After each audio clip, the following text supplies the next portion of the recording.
Ladies and gentlemen, the guests are arriving now on stage. We welcome them.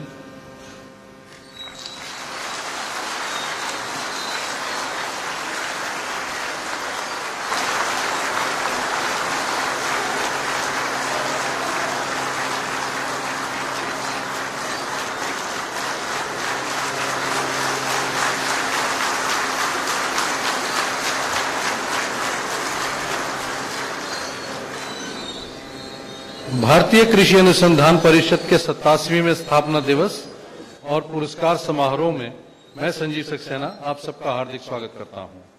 हमें गर्व और प्रसन्नता है कि आज माननीय प्रधानमंत्री जी हमारा उत्साह बढ़ाने के लिए हमारे बीच हैं। अब कार्यक्रम का आरंभ आईसीआर गीत से किया जाएगा।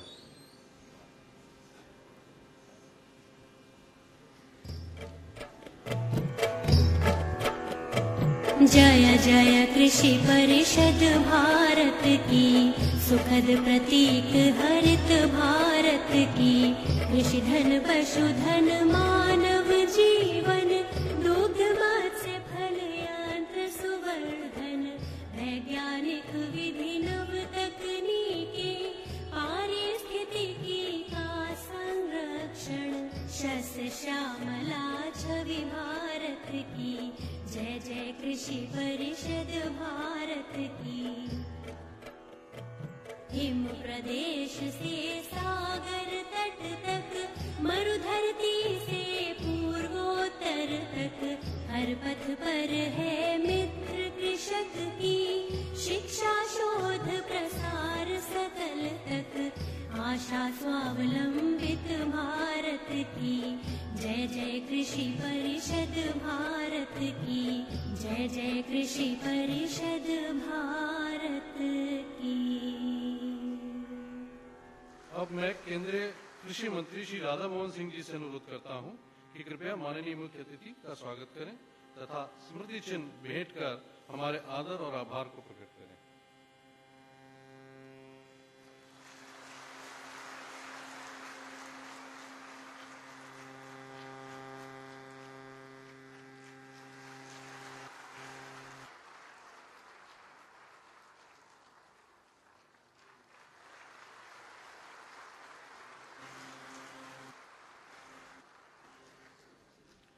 धन्यवाद मंत्री जी। अब मैं डेयर के सचिव और आईसीआर के महानिदेशक महोदय से अनुरोध करता हूं कि कृपया बिहार के महामहिम राज्यपाल महोदय का स्वागत करें।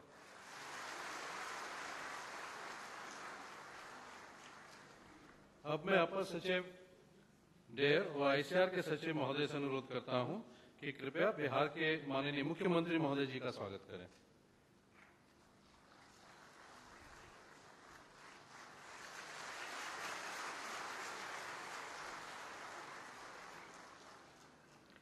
अब मैं माननीय केंद्रीय कृषि मंत्री एवं आईसीआर सोसाइटी के अध्यक्ष श्री राधा मोहन सिंह जी से अनुरोध करता हूं कि कृपया अपने स्वागत भाषण से मुख्य अतिथि तथा सम्मानित अतिथियों का स्वागत करें। आज की समारोह में उपस्थित देश के सबों के प्रिय नेता आदरणीय प्रधानमंत्री श्री नरेंद्र मोदी जी, बिहार के सम्मानीय महामहिम राज्यपाल जी, सम्मानीय मुख्यमंत्री जी, मंत्रिमंडल में मेरे सहयोगी राज्य मंत्री सम्मानीय कुंडरिया जी, बलियान जी, आईसीआर के सम्मानीय डीजी साहब, इस अवसर पर उपस्थित सभी पुरस्कार विजेता भाइयों और बहनों, देश के कोने कोने से आए सभी सम्मानित कृषि वैज्ञानिक, यहां उपस्थित सभी मित्रों, मीडिया के भी मित्रों, आज हम सब सौभाग्यशाली हैं। आज हमारे बीच प्रधानमंत्री जी का मार्गदर्शन हम सबको मिलेगा। हम आईसीआर की ओर से बिहार की इस पवित्र भूमि में सम्मानीय प्रधानमंत्री जी का कोटि कोटि अभिनंदन करते हैं। आज का ये जो स्थापना दिवस समारोह है, ऐसे तो इसके पहले 86 बार स्थापना दिवस समारोह मनाए गए हैं दिल्ली के अंदर, लेकिन आज जो हम यहां स्थापना दिवस मना रहे हैं, हम सबके ध्यान में होगा कि 1905 में जब अंग्रेज इस देश में आए थे तो इसी प्रदेश के समस्तीपुर जिला के पूसा में कृषि पर अनुसंधान शुरू किया था। 1911 में उसका नाम इंपेरियल अनुसंधान केंद्र रखा था और पूरे देश में कृषि के क्षेत्र में अनुसंधान का काम तेज हो, इसके लिए 1929 में दिल्ली के अंदर एक काउंसिल की स्थापना की थी। अब 1929 से लेकर 66 वर्षों तक एक प्रकार से हमारा समारोह दिल्ली के एक परिसर में कैदी बना हुआ था। प्रति वर्ष 200-250 हम वैज्ञानिक जमा होते थे, प्रधानमंत्री जी का मार्गदर्शन मिलता था और फिर 2-3 घंटे के बाद हम सब वापस जाते थे। आज हम सब सौभाग्यशाली है कि कृषि में अनुसंधान की शुरुआत जिस मिट्टी से हुई थी, जिस राज्य की धरती से हुई थी, वहां इसका हम स्थापना दिवस समारोह मना रहे हैं। लेकिन हम सबके मन में ये भाव रहता है कि जिस मिट्टी से अनुसंधान का काम शुरू हुआ, ये सपना हम देख रहे थे जब से सरकार में आए कि जिस मिट्टी में अनुसंधान शुरू हुआ कृषि में, वो पूसा जो दिल्ली में है वो असली नहीं है, असली पूसा बिहार के समस्तीपुर जिला में है। तो हमारा एक सपना था कि एक समय ऐसा आए कि हम अपना स्थापना दिवस पूसा के परिसर में मनाए, समस्तीपुर जिला के पूसा के परिसर में। लेकिन वो सपना भी पूरा करने का अवसर हमें प्रधानमंत्री जी ने दिया है। उसको जो कृषि विश्वविद्यालय को कैबिनेट की मंजूरी दी है केंद्रीय विश्वविद्यालय के रूप में, तो आने वाले 1-2 वर्ष में वो भी सपना पूरा होगा कि अगले 1-2 वर्ष के बाद जब हम अपना स्थापना दिवस मनाएंगे तो उसी मिट्टी पर मनाएंगे, उसी पूसा में मनाएंगे जो बिहार के समस्तीपुर में स्थित है। बिहार देश भर के वैज्ञानिक और बिहार के हम सब लोग प्रधानमंत्री जी के प्रति आभारी हैं और हम इसलिए भी अभिनंदन करना चाहते हैं कि उसको केंद्रीय विश्वविद्यालय बनाने का कैबिनेट के द्वारा इन्होंने जो मंजूरी दी है, इसके लिए हम सब बिहार के लोग और देश भर के कृषि वैज्ञानिक आभार प्रकट करते हैं।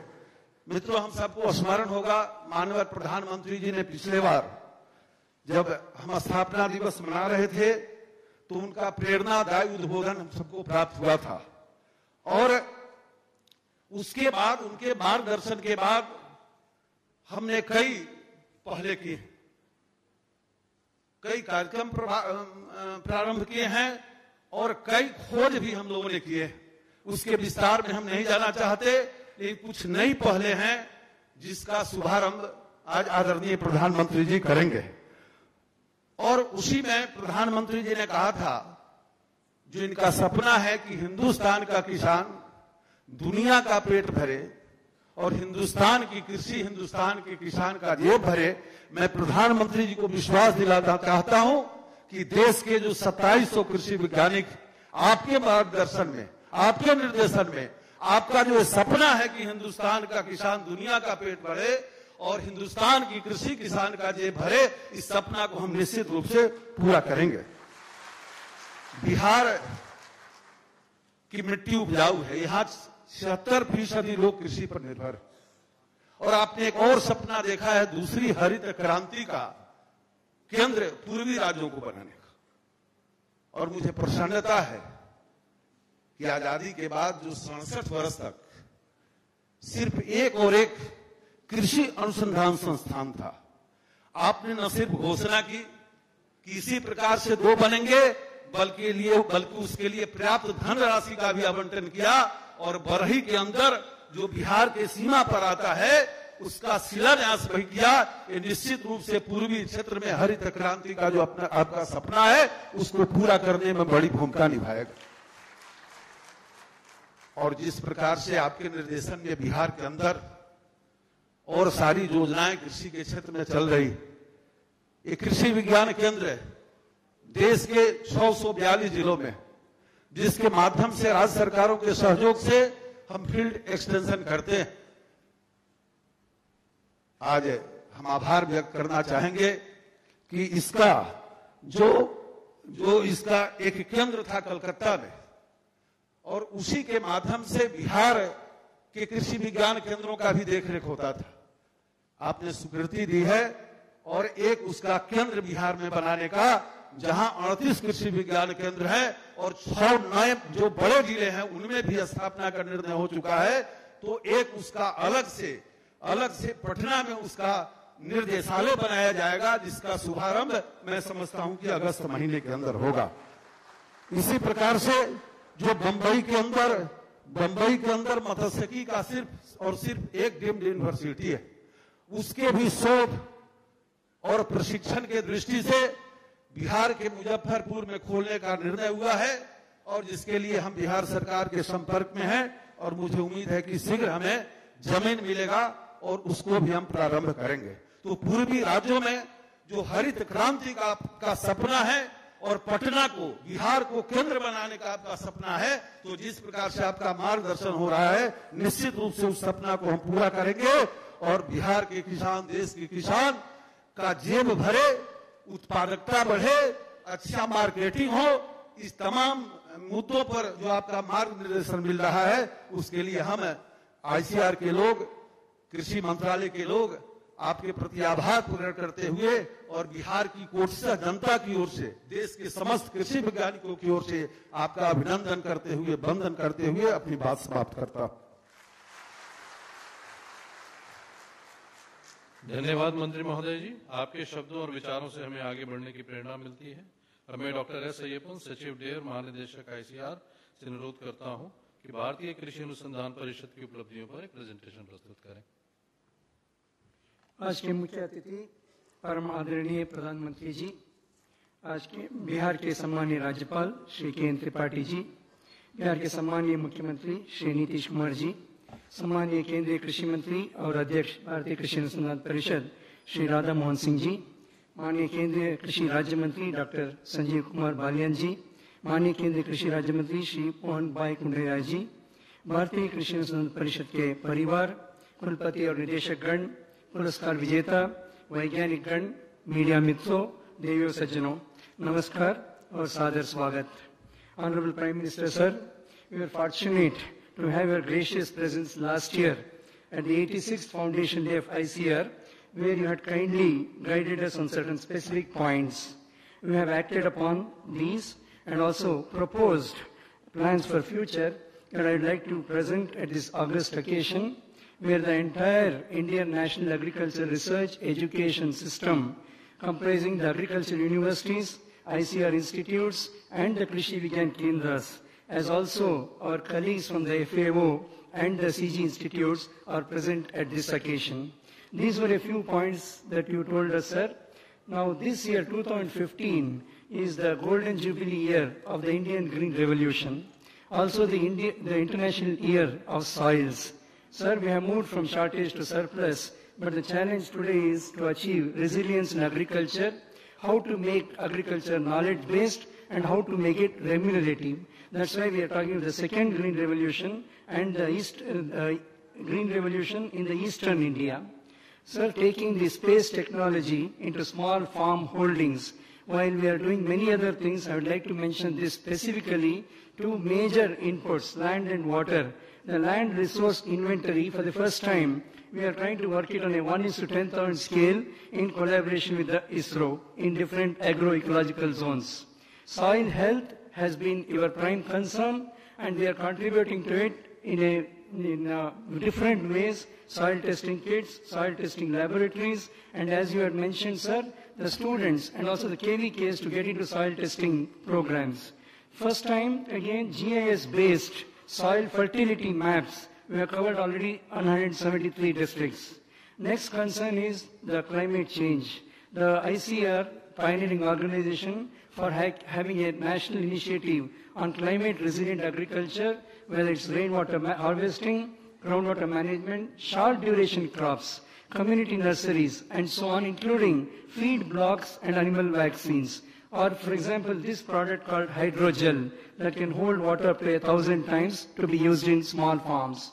Sir, 2014 was not a good year for monsoon, 11% deficit, but our preparedness in terms of contingency plans brought down the food deficit to only about 5% over the previous year. Now this year, sir, again, right from the month of February, in collaboration with each state government, we have prepared 600 district contingency plans. This is what has stood us in good strength, and I would like to also mention this El Nino and vis-a-vis the drought, that combination, we have tried to absolutely map it in collaboration with the Indian Meteorological Department, Ministry of Earth Science and so on. And this is what today, with regard to short duration variety crops, particularly the seed that has been bought by the farmers this year, mostly from the short duration varieties. Pearl drop, more crop was a mantra you gave us last year. We have worked on in situ conservation technologies, resource conservation, as also ex situ conservation technologies with regard to water conservation.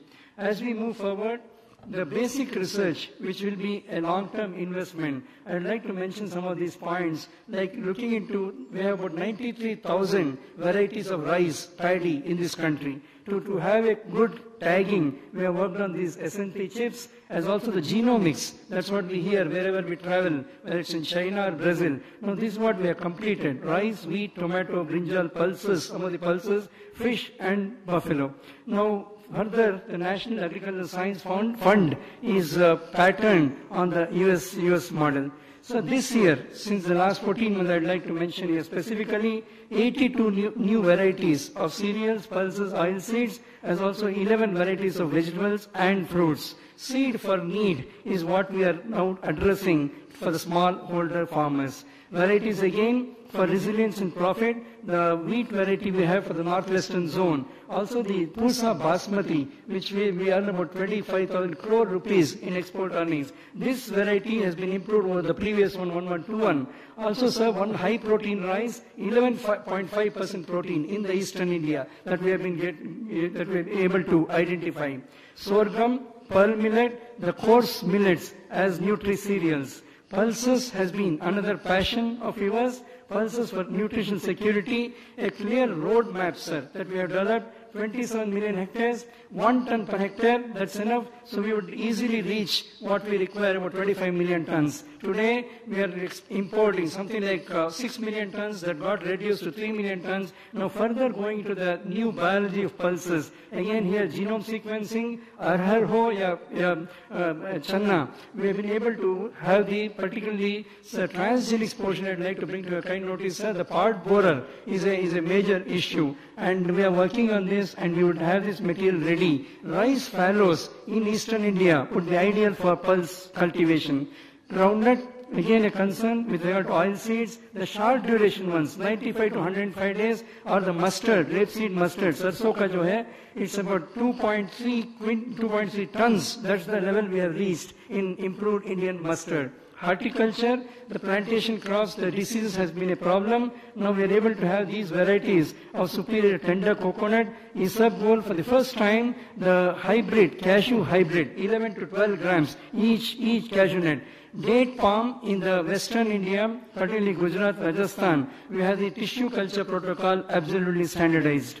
Floating horticulture, we call it aquaponics, hydroponics and so on. Floating horticulture is an emerging dimension in horticulture. Also the vertical farming. Now this is what we are concentrating, focusing on in futuristic ways. With regard to the animal breeds, this year we have been able to register some of these from Rajasthan, Manipuri cattle, Sholapuri sheep. Now each of these are very hardy, resilient and disease resistant. This is what we would like to bring before you, sir.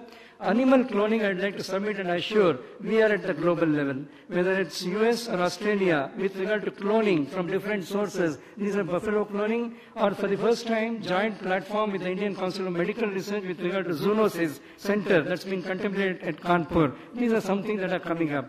I'd like to also mention this year, India became a 10 million ton fish country. This is again a record, sir.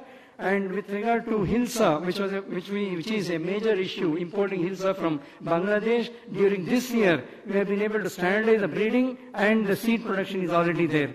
Seaweeds, that was a point that you mentioned last year, sir, should be brought to agriculture particularly, so field crops and so on. So the seaweed extract that we have tried with some vegetables like okra or incorporating seaweeds into animal ration, animal food ration, have given very good results, as also high value compounds, agarose from seaweeds. Namami Gange, a major program in which ICR is partnering with regard to these important fish species. These are indicator species. If they are found, the water is clean. So this is what we have joined the program in the recent past. Organic farming, another mission that the Government of India has again with greater vigor brought in. I'd like to mention during this year, 9 organic products were accorded GI registration, and mostly in the northeastern India. The northeastern India, the tribal regions, this is where we are talking of a fine combination of ITK and science and technology to bring that kind of money to these weaker sections. Now, the problems that we have with regard to some of the water guzzling crops, like particularly sugarcane. Sugarcane is one concern. Now, here the diversification possibilities that we have with regard to, for example, in Maharashtra, the horticulture that has come up in the sugarcane fields, or sugar beet as an option, is what we are bringing before you. The health concerns, the one health that we talk of, the soil, plant, animal, and man. So in this direction, new diagnostics that have come up, amazing possibilities. One chip that can diagnose more than 1,000 viruses is what we have in this year. The national agri-security we had briefly mentioned last year.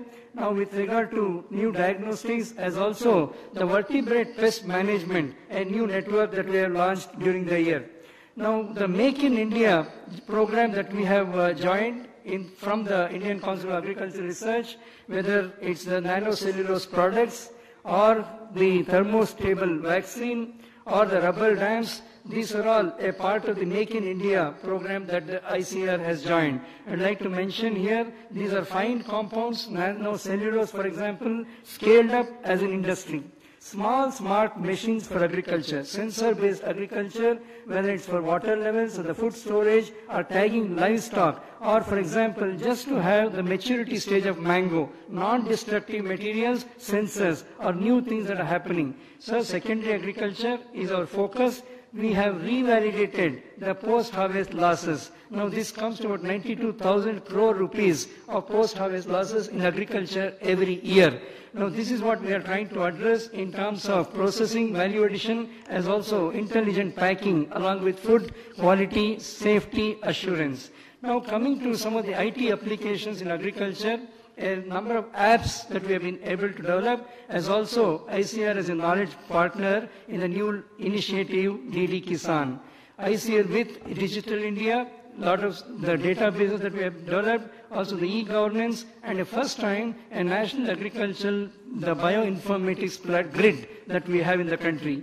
Krishi Vigyan Kendra Sir, the Agri-Skill Development Lab to Learn. What we are trying to tell the farmers is not only what, but why and how. We would like to, at this forum of National Conference of KVKs, would like to express our gratitude that your leadership, chairmanship, the Union Cabinet has approved 3,900 crore rupees for the KVKs, new KVKs, new ZPDs, as was mentioned by the Honorable Minister, and also the renewed KVK infrastructure for delivery. These are all the new things that have happened in the KVKs. The PPP model for agro advisory, again a new initiative from the B2B, the platform that we are talking of, and this is synergy between public and private agencies interested in agriculture. Under your leadership again, sir, with this reaching out to farmers, we are thankful that you dedicated one edition of Man Ki Baat for exclusively talking to farmers and agriculture. And now we would like to address farmers as agripreneurs than just farmers. That's where secondary agriculture is important. A new initiative again by our Honorable Agriculture Minister, the Mera Gaon, Mera Gaurav, that will be launched today. Scientists to join to become social science agents. Sir, at this time, we would like to again say how grateful we are for the renewed trust for quality agricultural education in this country, whether it's the Central Agriculture University in Jhansi or the Agricultural Biotechnology Institute in Ranchi, IRA Jharkhand, and the RAU that was mentioned as CAU, and also the National Agricultural Education Accreditation Board, agriculture in secondary schools, linking agriculture universities with commodity boards. Very important thing, sir, that has been just addressed on the 16th July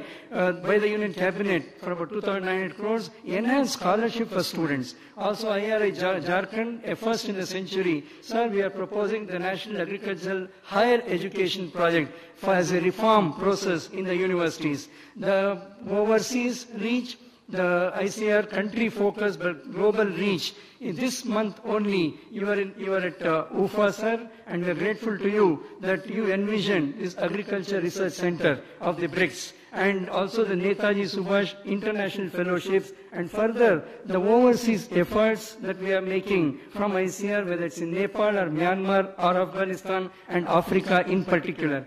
Coming to 2050s, sir, you had told us जब भारतीय कृषि अनुसंधान परिषद का centenary होगा, that means another 13 years, by 2029, what are your plans? So that we have developed, that's about 2030 document that we talked of. Further, as a futuristic organization, we have developed documents, vision documents for 2050. Now, what we would like to do is by 2030, enhance productivity. Now, that's what is our main concern, by 40%, using all these tools, including hybrid technology or the GM technology that's being adopted by many countries, reduce emissions from agriculture. In this context, agriculture research, education, extension for food national security, we had convened meetings of our colleagues, sir, who will be in service in 2050. It was great to hear them, their imaginations as they go along. This is what is the group that we will be having in 2050. 2050 and beyond, in schools, in colleges, and entrepreneurs. How we would include agriculture in all these dimensions was the important thing. Agri-robotics is the future, as we have been seeing the problems in labor and so on. The last slide that I would like to mention here, sir, we are talking of triple I's: integration, innovation, investments. So in this format, more of integrated farming systems, peri-urban farming, as I said, vertical farming, One Health, referral laboratories, skill development, value chain, a real value for produce. These are all what we have envisioned on this occasion. And with this, we think technology-led agriculture, protein-focused farming, because we are producing a lot of cereals, rice and wheat, but what we require today is protein, quality and safe food, skilled human resource, and hope for farmers. This is what we are bringing from the Indian Council of Agricultural Research under your leadership at this stage, sir, to express our gratitude and respect to you, and also to say how committed we are to the Indian farmer. I would request everyone to give a standing ovation to the Honorable Prime Minister of India, who is the chief guest on this occasion.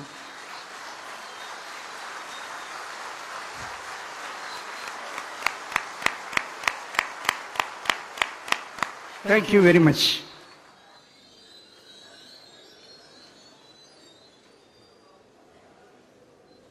Thank you doctor Ayyappan. और अब समय है माननीय प्रधानमंत्री महोदय के कर कमलों से भारतीय कृषि अनुसंधान परिषद पुरस्कारों के विजेताओं को सम्मानित करने का। मैं क्रम से विजेताओं को बुलाऊंगा। इस क्रम में सबसे पहले सरदार पटेल आईसीआर उत्कृष्ट संस्थान पुरस्कार के विजेताओं को सम्मानित किया जाएगा। यह पुरस्कार प्रत्येक वर्ष परिषद के एक बड़े संस्थान, एक छोटे संस्थान और एक कृषि विश्वविद्यालय को प्रदान किया जाता है। कृषि विश्वविद्यालयों के वर्ग के अंतर्गत असम कृषि विश्वविद्यालय जोरहट को पुरस्कृत किया जा रहा है। पुरस्कार ग्रहण करने के लिए मैं अनुरोध करता हूं असम कृषि विश्वविद्यालय के वाइस चांसलर डॉक्टर के.एम. बजरबोरिया जी की वे मंच पर आए। यह विश्वविद्यालय भारत के संपूर्ण उत्तर पूर्वी क्षेत्र के लिए फीडर विश्वविद्यालय के रूप में कार्य करता है। साथ ही अपने नवोन्मेषी प्रौद्योगिकी के जरिए कृषि अनुसंधान की महत्वपूर्ण भूमिका निभा रहा है। बड़े संस्थान के वर्ग के अंतर्गत हैदराबाद स्थित बरानी कृषि अनुसंधान संस्थान क्रीडा को यह पुरस्कार दिया जा रहा है। मैं अनुरोध करूंगा डायरेक्टर डॉक्टर चेरुकुमली श्रीनिवास राव जी से कि वो पुरस्कार ग्रहण करें। इस संस्थान ने कृषि विश्वविद्यालयों के सहयोग से विकसित लगभग 600 जिला आकस्मिक योजनाएं एग्रीकल्चर कंटीजेंसी प्लान्स को राज्यों में जिला प्रशासन द्वारा लागू किया। छोटे संस्थान में राष्ट्रीय अश्व अनुसंधान केंद्र हिसार को पुरस्कृत किया जा रहा है। मैं आमंत्रित कर रहा हूं डॉक्टर बीएन त्रिपाठी को, निदेशक संस्थान के, देश में अश्वों के सभी प्रमुख रोगों के उपचार और नए रोगों की रोकथाम के लिए एकमात्र संस्थान। पुरस्कार की अगली कड़ी में जगजीवन राम अभिनव किसान पुरस्कार की घोषणा की जाती है। इस वर्ष ये पुरस्कार राष्ट्रीय स्तर पर श्री दीपेन कुमार मुकुंद भाई शाह को सम्मानित किया जा रहा है। श्री शाह सृजन के बीजों का मूल्यवर्धन करते हैं। मैं आमंत्रित करूंगा डाइवर्सिफाइड एग्रीकल्चर एनजी रंगा पुरस्कार से सम्मानित श्री गुरप्रीत सिंह शेरगिल को। यह पुरस्कार विविधतापूर्ण कृषि के क्षेत्र में अपनी नई सोच के उत्कृष्ट योगदान के लिए किसानों को प्रदान किया जाता है।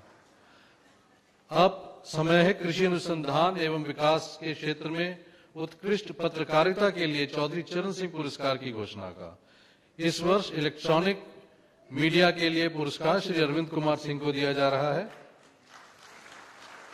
श्री सिंह राज्यसभा टीवी में सहायक संपादक हैं। इलेक्ट्रॉनिक मीडिया में ही एक पुरस्कार श्री जयप्रकाश सिंह को भी दिया जाता है। मैं उनसे अनुरोध करता हूं कि मंच पर आकर पुरस्कार ग्रहण करें।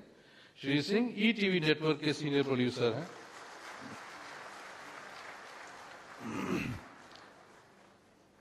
इस वर्ष प्रिंट मीडिया के लिए यह पुरस्कार श्री सुरेंद्र प्रसाद सिंह को दिया जा रहा है। श्री सिंह से अनुरोध है कि कृपया मंच पर आकर पुरस्कार ग्रहण करें।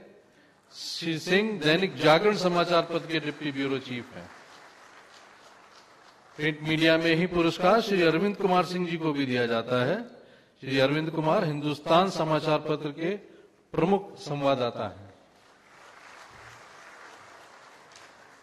इसी क्रम में पुरस्कार सुश्री गार्गी परसाई जी को भी दिया जाता है। कृपया मंच पर आकर पुरस्कार ग्रहण करें।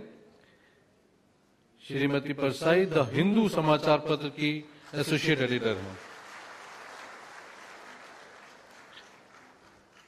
प्रिंट मीडिया का अगला पुरस्कार श्रीमती माधवी सैली को दिया जा रहा है। श्रीमती सैली कृपया मंच पर आकर पुरस्कार ग्रहण करें। द इकोनॉमिक टाइम्स समाचार पत्र के विशेष संवाददाता हैं।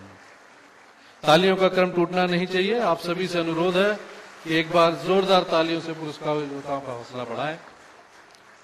अब प्रधानमंत्री महोदय जी से अनुरोध है कि कृपया आईसीआर द्वारा विकसित मृदा परीक्षण मिनी लैब का किसानों को वितरण शुभारंभ करें। मंच पर आमंत्रित कर रहा हूं Shri Dilip Kumar Kushwaha. It's a mini kit मृदा रक्षक developed by ICR, Indian Institute of Soil Sciences. Shri Arvind Choubey, इनका दिलीप कुमार कुशवाहा बोले थे सर। और अब हम बुलाएंगे श्री अरविंद चौबे जी को।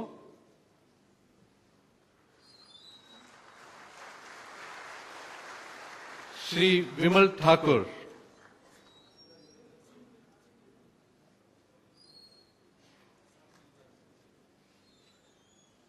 श्री विमल किशोर ठाकुर।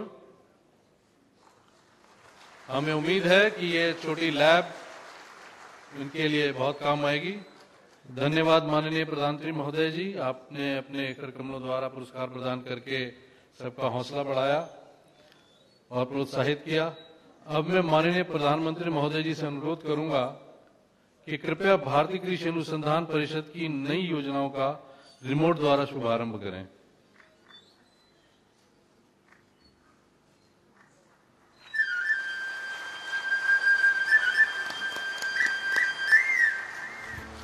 भारतीय कृषि अनुसंधान परिषद की नई योजनाओं का शुभारंभ। इनमें सर्वप्रथम है फार्मर फर्स्ट। विज्ञान और प्रौद्योगिकी का साथ, किसानों का आर्थिक विकास। इसके तहत किसानों की भागीदारी से कृषि प्रौद्योगिकी का विकास तथा सुधार और जानकारियों की डिजिटल साझेदारी। 100 अनुसंधान संस्थानों तथा कृषि विश्वविद्यालयों की भागीदारी। प्रत्येक संस्थान द्वारा 5 गांवों में विकास से 1 लाख कृषक परिवारों का तकनीकी सशक्तिकरण।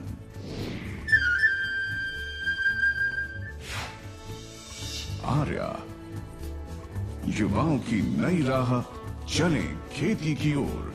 रोजगार तथा आमदनी के लिए ग्रामीण युवाओं में तकनीकी सक्षमता का विकास तथा उद्यम कार्य समूहों का गठन। 25 राज्यों में 10,000 युवाओं के कौशल विकास से कृषि उद्यमिता की नई लहर।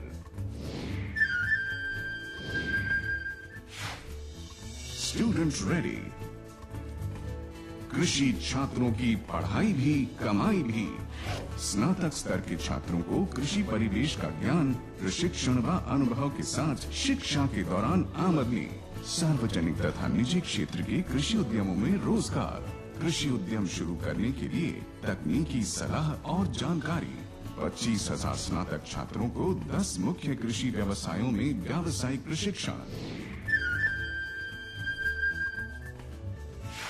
मेरा गांव मेरा गौरव।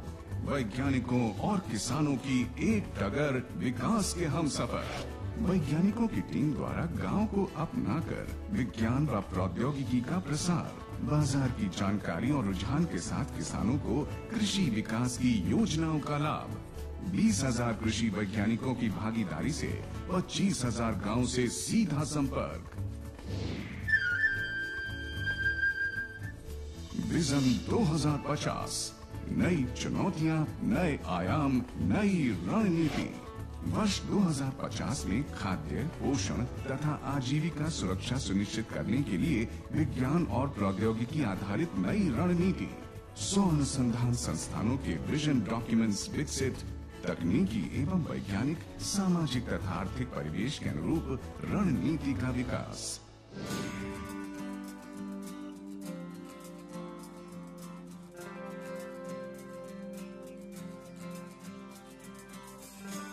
जय किसान, जय विज्ञान।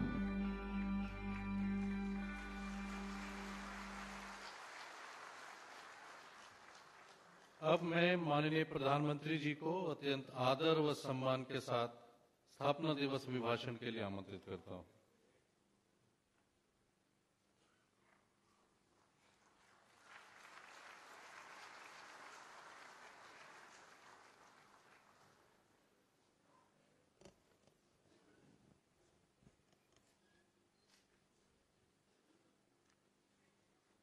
मंच पर विराजमान बिहार के राज्यपाल श्रीमान केशरीनाथ जी त्रिपाठी,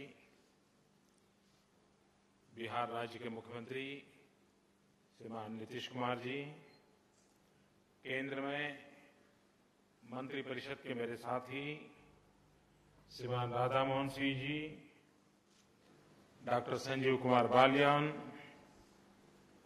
श्री मोहन भाई कुंडारिया, सचिव श्री, उपस्थित कृषि क्षेत्र के सभी वैज्ञानिक,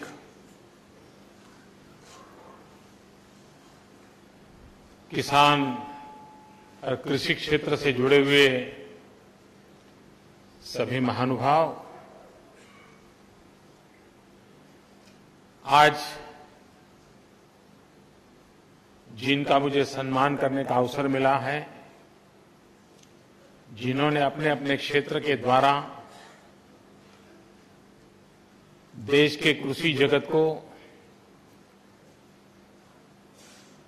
कुछ न कुछ मात्रा में सकारात्मक योगदान किया है,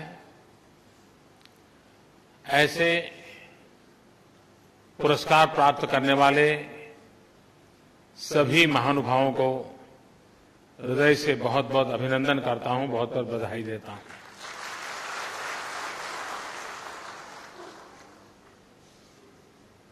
ये समारोह हर वर्ष होता है और बड़े लंबे अरसे से होता है, लेकिन दिल्ली में ही होता है। तो पिछली बार जब मैं गया था पहली बार, तो मैंने कहा था भाई हम जरा दिल्ली से बाहर निकले, और उसका आरंभ आज बिहार में पटना की धरती से हो रहा है। मैं राज्य सरकार का भी आभार व्यक्त करता हूं कि उन्होंने इस समारोह का सफल बनाने में योगदान दिया। और मैं विभाग के मित्रों का भी आभारी हूं, उन्होंने एक पहल की है, क्योंकि उसके कारण उस राज्य के अंदर भी कुछ दिन चर्चा चलती है, अनेक लोगों के सामने नई नई बातें आती हैं। देश भर से जो कृषि वैज्ञानिक यहां आते हैं, उनको भी स्थानीय लोगों से बातचीत करने के कारण अपने विषय में क्या क्या नया चल रहा है उसकी जानकारियां मिलती हैं। तो एक प्रकार से ये अलग अलग स्थान पर जाने से स्वाभाविक रूप से हमें अतिरिक्त लाभ होता है, और उसका प्रारंभ आज यहां से हुआ है। और मुझे ये भी खुशी है कि ये बिहार से प्रारंभ हो रहा है, क्योंकि पूषा का जन्म इसी धरती पर हुआ और एक विदेशी व्यक्ति ने गुलामी के कालखंड में भारत के कृषि सामर्थ्य को भांपा होगा, उसको अंदाज आया होगा, और फिलिप यूएसए के द्वारा बनी हुई ये कामगिरी पूषा के नाम से प्रचलित हो गई। लेकिन उन्होंने बिहार क्यों चुना होगा? कोई अचानक तो हुआ नहीं होगा।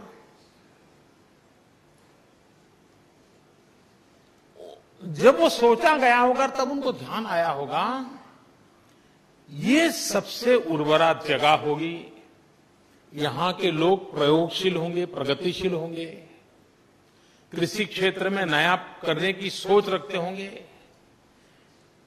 हिंदुस्तान के अन्य भूभागों से यहां की कृषि की कोई न कोई एक्स्ट्रा शक्ति होगी, तभी जाकर के उन्होंने इस काम को यहां प्रारंभ करना सोचा होगा, ऐसा मैं अनुमान करता हूं। अब करीब करीब 100 साल होने जा रहे हैं, इसलिए मैं पूरे रिकॉर्ड न देखूं तब तक तो मैं कह नहीं सकता हूं क्या है, लेकिन मैं अनुमान करता हूं।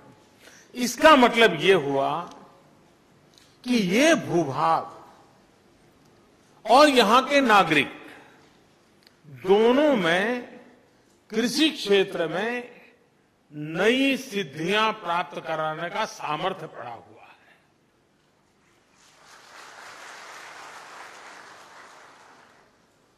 हम कभी कभी अपनी चीजों को भूल जाते हैं।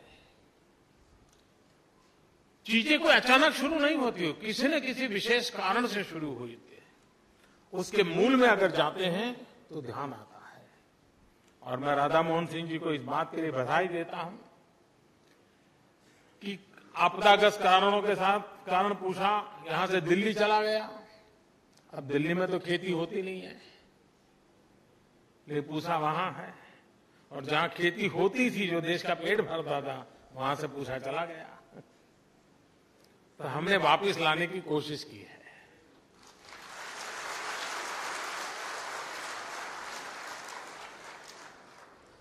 और मुझे विश्वास है कि भले 90 साल पहले किसी को एक विचार आया होगा, उसमें जरूर कोई न कोई दम होगा, कोई ताकत होगी।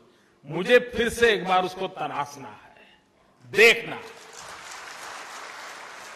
और देश के वैज्ञानिक मेरी इस बात से सहमत होंगे कि हम इन नए क्षेत्रों में पदार्पण कैसे करें। कुछ बातें आप लोगों ने आज अच्छी शुरुआत कर रहे हैं। मैं नहीं जानता हूं हमारे वैज्ञानिक मित्रों को कितना पसंद आया होगा या कितनी सुविधा होगी, क्योंकि वैज्ञानिक अपने काम में इतना खोया हुआ होता है, करीब जिंदगी का महत्वपूर्ण समय उसका लैब में ही चला जाता है। न वो अपने परिवार को काम आता है, न वो खुद को काम आता है। वो उसमें डूब जाता है, पागल की तरह लगा रहता है, और तभी जाकर के आने वाली पीढ़ियों का भला होता है। एक जब अपने सपनों को खपा देता है तब औरों के सपने बन पाते हैं।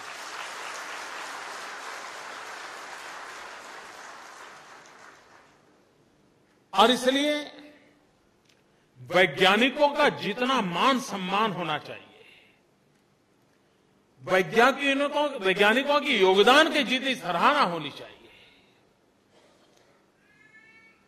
उसको जितना बल मिलेगा उतनी भावी पीढ़ियों का कल्याण होगा।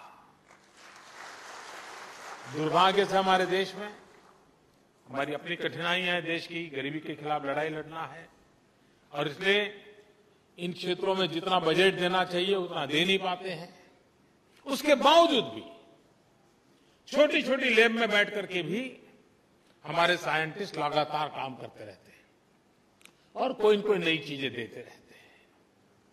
लेकिन एक और कदम की ओर जाने का मैंने पिछली बार बात कही थी, आपने उसको योजना के रूप में रखा, land to lab, lab to land. Laboratory में कितना यील्ड आए, लेबोरेटरी में चीकू नारियल जैसा बन जाए, लेकिन अगर धरती पर नहीं होता है तो वो काम नहीं आता है।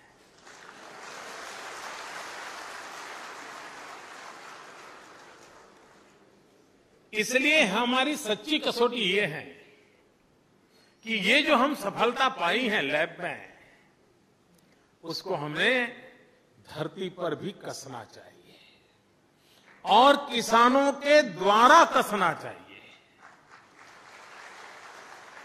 एक प्रकार से एक साइंटिस्ट का फेलो ट्रैवलर हमारा किसान बनना चाहिए। Extension of the mind of the scientist should be a farmer.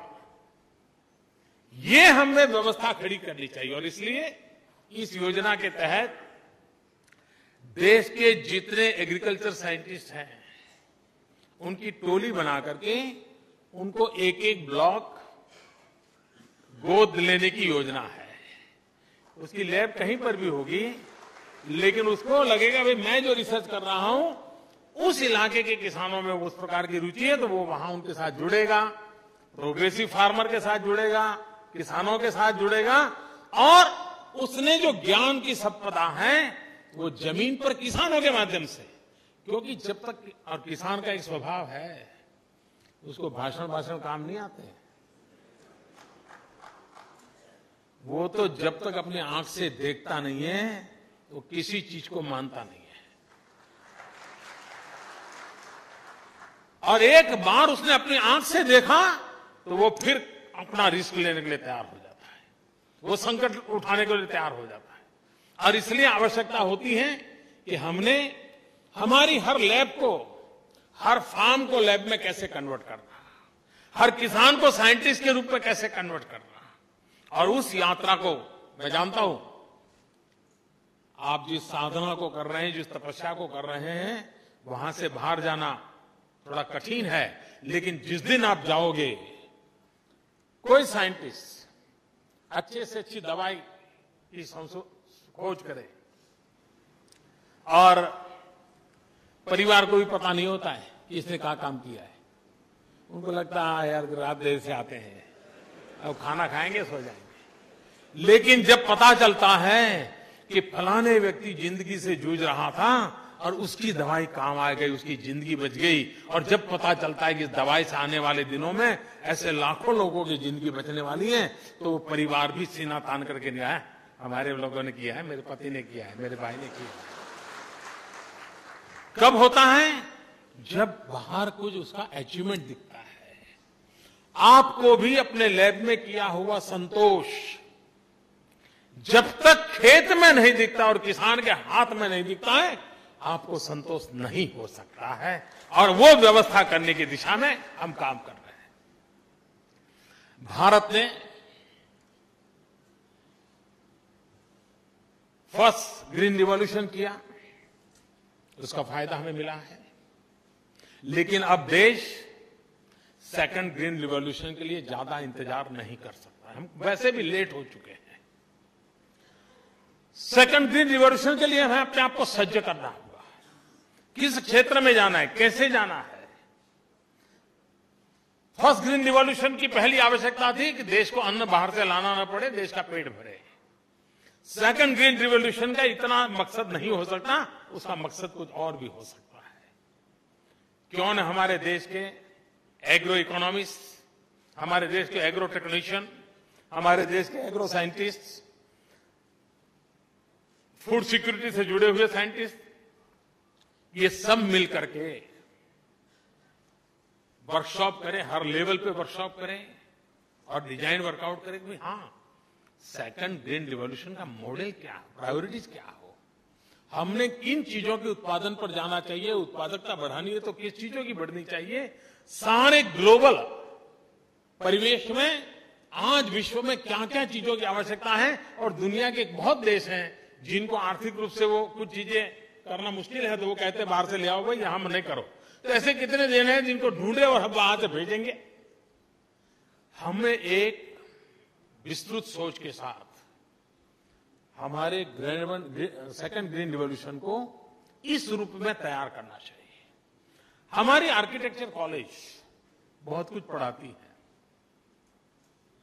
Building के लिए तो काफी कुछ होता है, रोड कैसे बने उस पर भी होता है। मैं मानता हूं कभी एग्रो साइंटिस्टों ने, प्रोग्रेसिव फार्मर्स ने, गवर्नमेंट ने आर्किटेक्चर कॉलेज के साथ बैठ करके उनका भी सिलेबस बनाने की आवश्यकता है कि हमारे एग्रीकल्चर इंफ्रास्ट्रक्चर का आर्किटेक्चर क्या हो।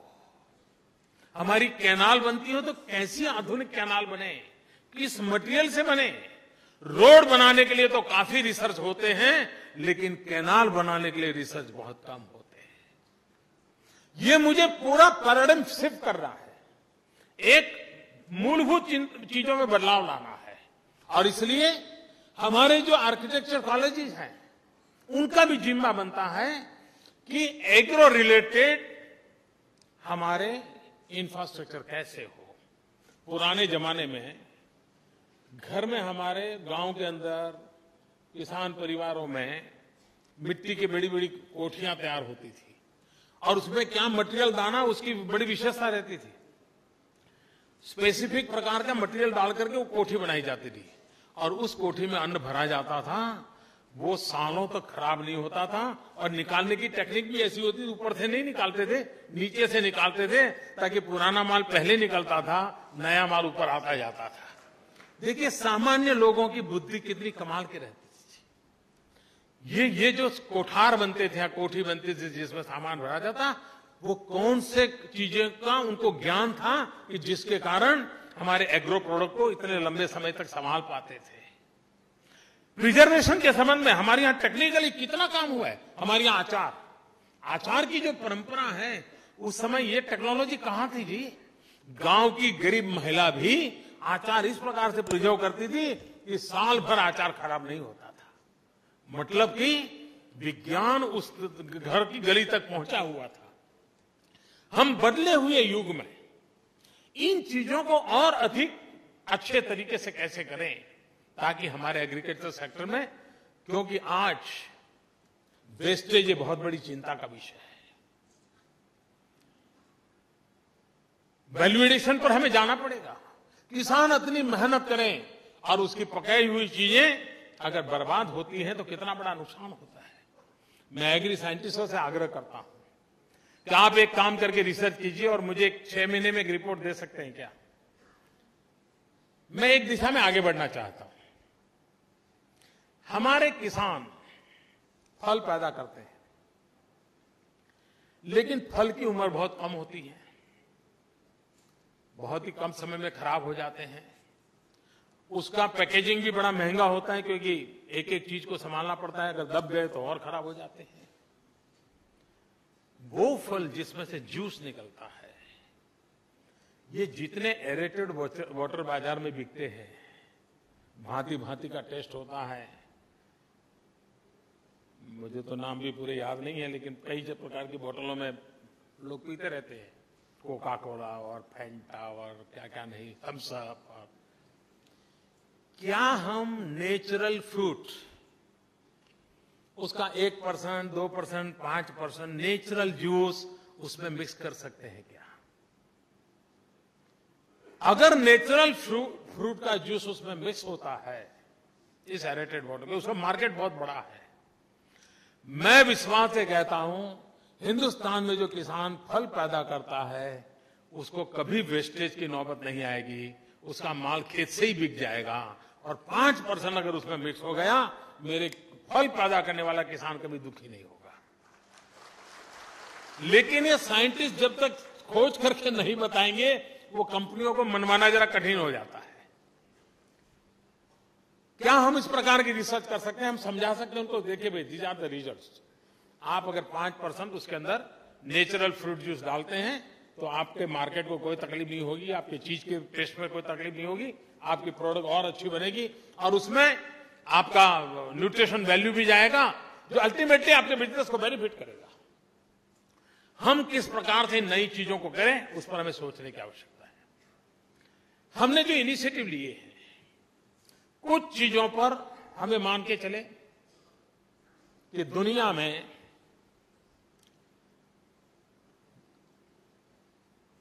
बहुत बड़ी मात्रा में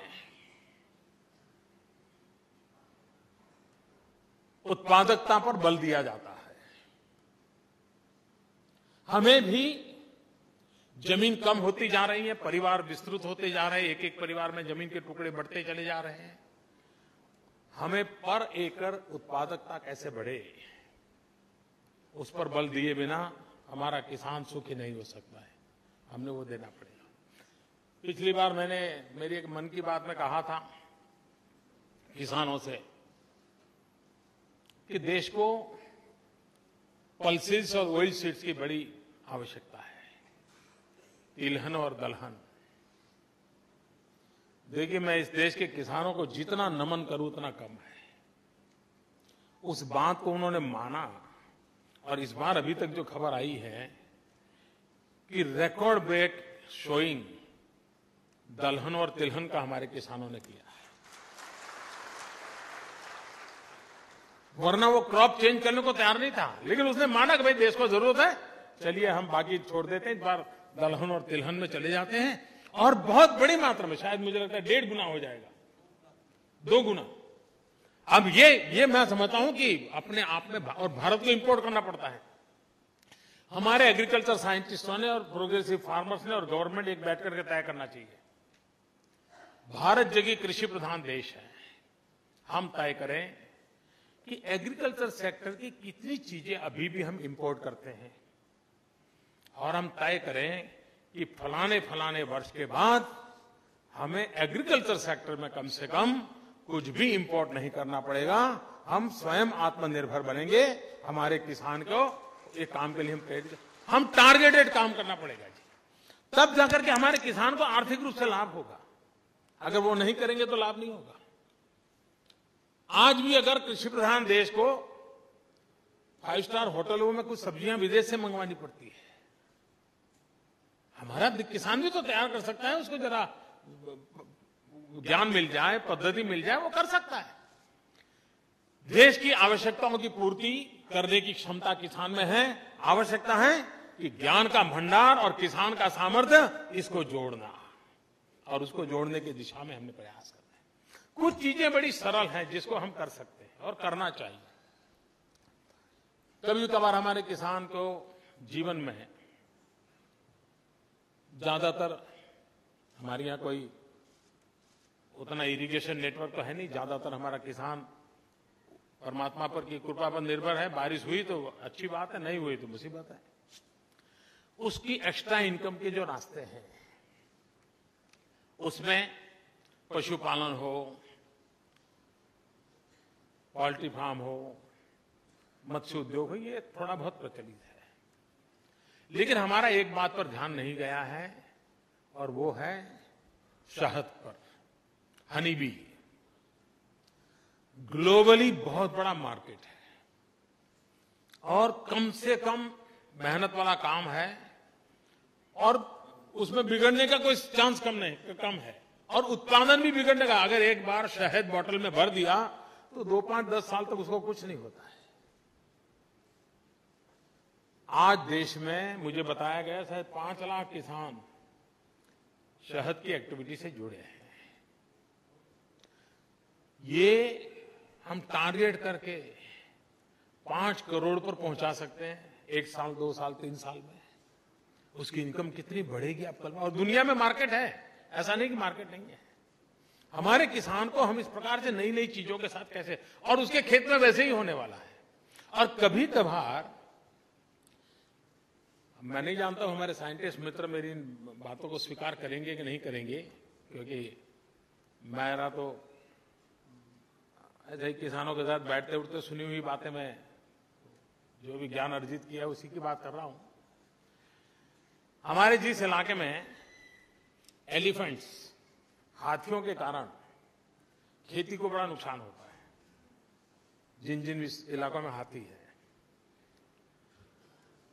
मैंने सुना भी है, पढ़ा भी है, और मेरा मानना है कि उसमें सच्चाई भी है। ऐसे खेतों में अगर हनी बी हो तो हनी बी की आवाज से हाथी भाग जाता है, वो आता नहीं है। अब मुझे बताइए फार्मर का प्रोटेक्शन होगा कि नहीं होगा? अब ये इसको कौन समझाएगा, उसे बात कौन करेगा?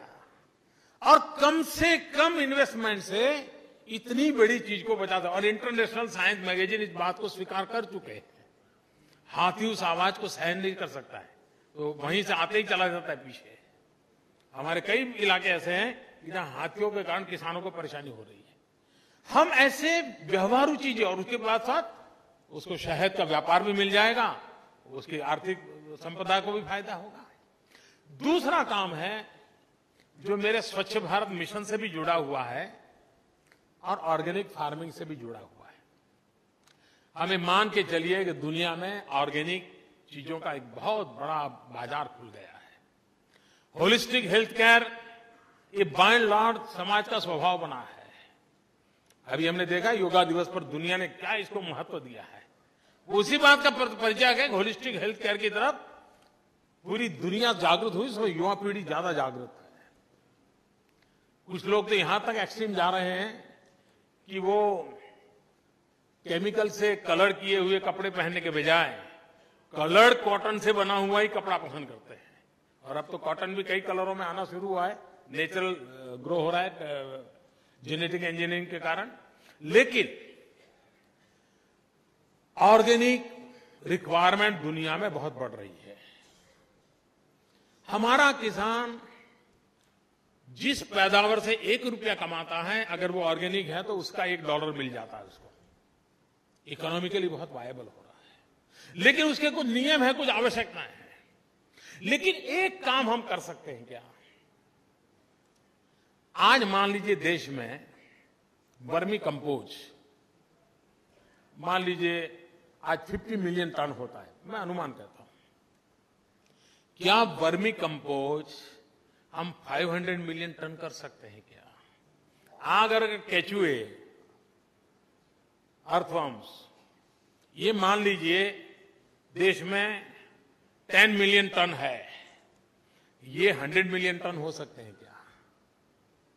आपको कुछ नहीं करना है, सिर्फ लोगों को ज्ञान देना है, बाकी काम तो वो केचुए खुद कर लेंगे।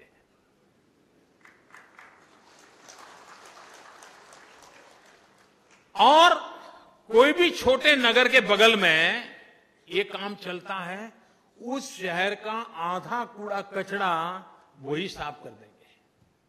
स्वच्छता का काम भी चल जाएगा, कंपोस्ट फर्टिलाइजर भी तैयार हो जाएगा, और जो केचुए का काम करते हैं उनके केचुए भी बिकते हैं, बहुत बड़ी मात्रा में केचुए बिकते हैं।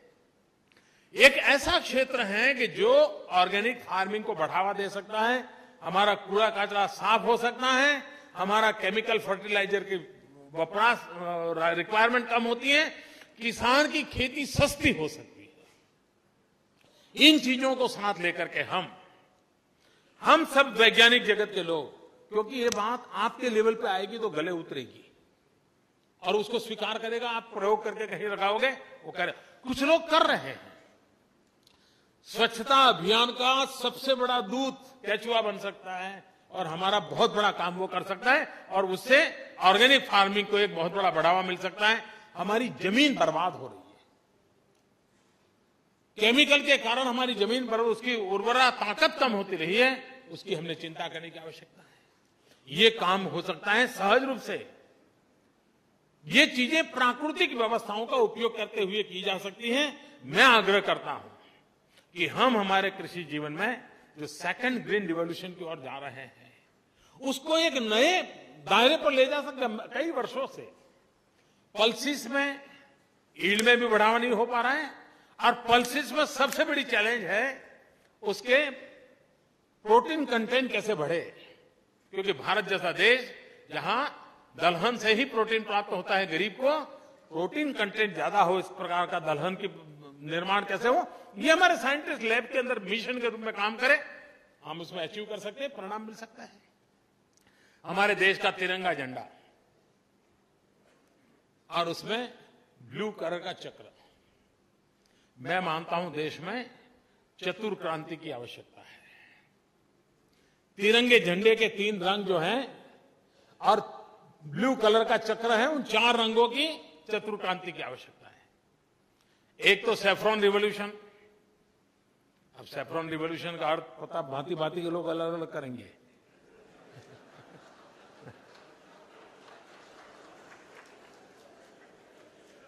ऊर्जा का रंग है सैफ्रॉन, और कहने का मेरा तात्पर्य है ऊर्जा क्रांति।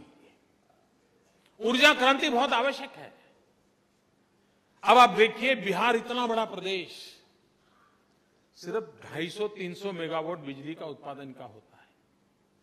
अभी मैं भूटान गया, भूटान के अंदर हाइड्रो पावर प्रोजेक्ट का मैंने काम शुरू किया है, उसका मैक्सिमम बिजली बिहार को मिलने वाली है।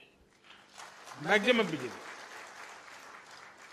बिहार को आगे ले जाने के लिए आज मैंने अभी एक पंडित दीनदयाल उपाध्याय ग्राम ज्योति योजना का आरंभ किया।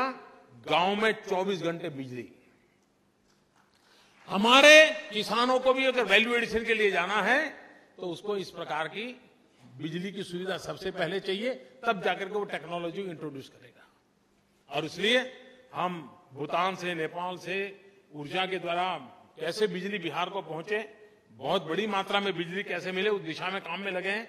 आज बिहार की अपनी बिजली है, उसे 3 गुना का काम मैंने भूटान में जाके कर दिया है, और लेकिन उससे काम होने वाला नहीं, उसको और जरूरत है। दूसरा है ग्रीन रिवॉल्यूशन, जिसकी मैंने चर्चा की, हरा रंग है।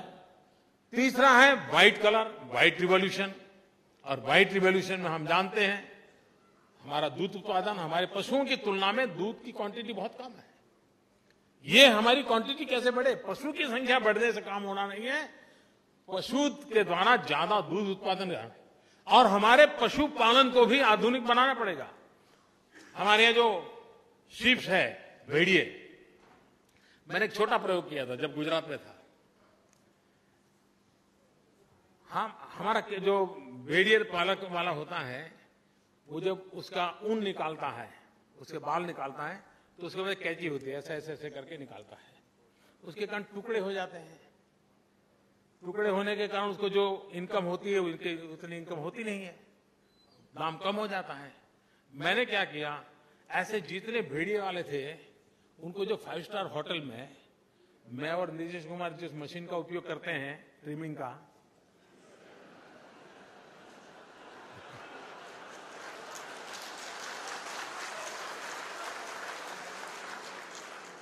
मैंने सब ये जो भेड़िया पालक है उनको मशीन दिया और बैटरी वाला दिया। तो आज वो क्या करता है, साल में 2 बार उस मशीन से उसके बाल निकालता है। उसकी लंबाई ज्यादा होने के कारण उसकी इनकम बढ़ गई। छोटी छोटी चीजें होती है जी, लेकिन सामान्य प्रयोगों से भी हम कितना बड़ा बदलाव ला सकते हैं। हमें हैरान है जी, हमारा देश इतनी सारी, हम आज भी, मैं नहीं मानता हूं कि हमारे यहां पशुओं के हॉस्पिटलों में डेंटिस्ट की व्यवस्था नहीं होगी पशु के लिए। अगर हमारे दांत खराब होते हैं, पशु के होते नहीं है। पशु खाता नहीं है या लूज मोशन कर देता है, कोई पूछने को तैयार नहीं, देखने को तैयार नहीं कि उसका डेंटल प्रॉब्लम है। मैं जब गुजरात में था, मैंने एक बड़ा अभियान चलाया था पशुओं की डेंटल ट्रीटमेंट का। हमारा मोती बिंदु होता है, पशु का मोती बिंदु होता था। मैं पशुओं का मोती बिंदु का ऑपरेशन करता था बहुत बड़ी मात्रा में। मैंने अमेरिका हमारे कुछ डॉक्टरों को भेजा था लेसर टेक्नोलॉजी सीखने के लिए, और पशुओं का ब्लडलेस सर्जरी कैसे हो, और मैं पशुओं के ब्लडलेस सर्जरी में सफलतापूर्वक हमारे यहां मैंने लोगों को काम पे लगाया था। हमारे पशुपालन को वैज्ञानिक तरीकों में हमें लाना पड़ेगा, उसकी भी पीड़ा को हमें समझना होगा, और मैं मानता हूं तब जाकर के हम व्हाइट रिवॉल्यूशन की ओर आगे बढ़ सकते हैं।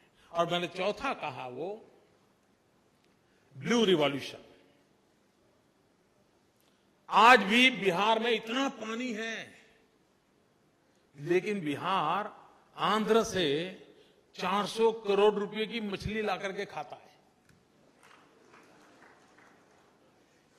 अगर हम ब्लू रिवॉल्यूशन करें, गरीब से गरीब किसान जहां पर छोटे मोटे तालाब हैं, अगर हम उसको मत्स्य उद्योग, उसमें भी कई अब तो विशेषताएं हैं, इवन ऑर्नामेंटल फिश का रिवॉल्यूशन इतना बड़ा आया है, बहुत बड़ा मार्केट है, ग्लोबल मार्केट है ऑर्नामेंटल फिश का। हम अगर इस ब्लू रिवॉल्यूशन की ओर भी उतना ही ध्यान दें, और ये सारी चीजें हैं जो अल्टीमेटली गांव गरीब किसान का भला करती है।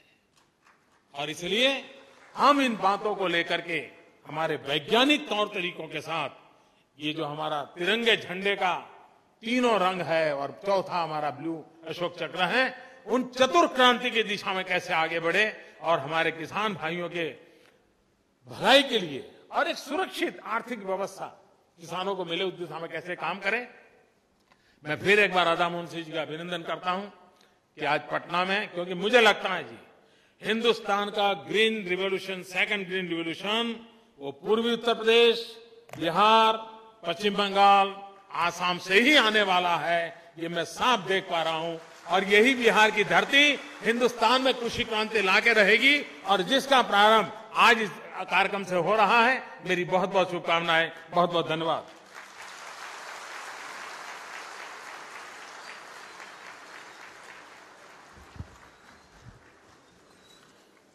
प्रधानमंत्री महोदय, आपके विचारशील, उत्साही तथा प्रेरणादायी भाषण के लिए हम आपके आभारी हैं। हमें विश्वास है कि आपके मार्गदर्शन में भारतीय कृषि को एक नई ऊंचाई हासिल होगी और हम वैश्विक कृषि में भारत का नाम शिखर पर पहुंचाने में कामयाब होंगे। मैं अब से मंच पर विराजमान सभी गणमान्यों का धन्यवाद करता हूं, और इसी के साथ कार्यक्रम के समापन के लिए आप सबका बहुत बहुत धन्यवाद, आभारी हूं।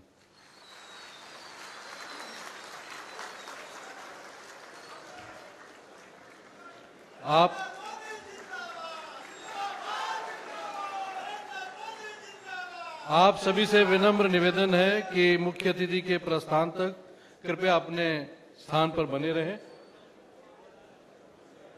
इसके बाद आपके लिए भोजन की व्यवस्था की गई है।